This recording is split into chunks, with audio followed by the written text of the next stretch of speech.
தமிழகத்தில் அரசு போக்குவரத்து கழகங்களை தனியார் மயப்படுத்துகின்ற நடவடிக்கையை தமிழக அரசு எடுத்து வருகிறது.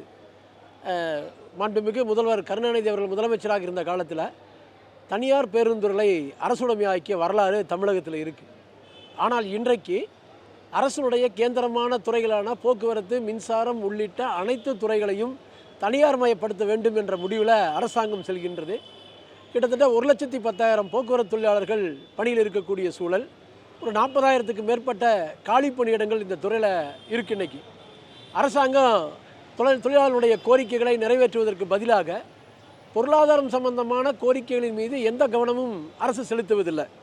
ஏறத்தாழ 2,646 கோடி பலகட்ட போராட்டங்களுக்கு பின்பு விடுவிச்சிருக்காங்க. இன்னும் 6,000 கோடி என்பது தொழிலாளிகளுக்கு சேர வேண்டிய காசு.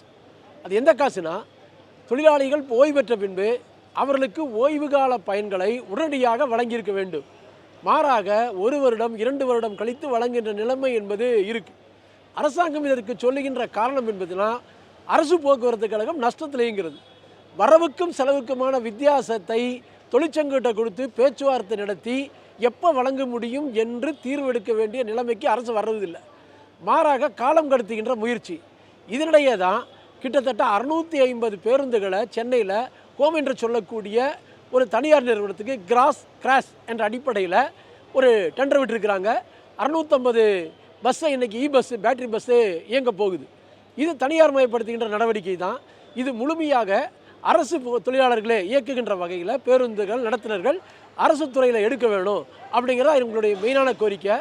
அதே போல் 1/4/2003க்கு பின்பு பணியில் சேர்ந்தவர்கள் இன்றைக்கி தமிழகத்தில் போக்குவரத்து, மின்சாரம், இதர அரசு துறைகளில் இருக்கிறாங்க. அவர்களுக்கு பழைய ஓய்வூதிய திட்டத்தை அமுல்படுத்த வேண்டும் என்று சொல்லி வலியுறுத்தி கேட்டிருக்கிறோம்.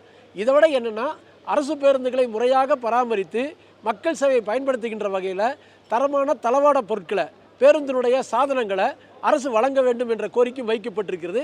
இந்த கோரிக்கைகளை முன்வைத்து இந்த மாநாட்டில் தீர்மானம் நிறைவேற்றப்பட்டிருக்கிறது.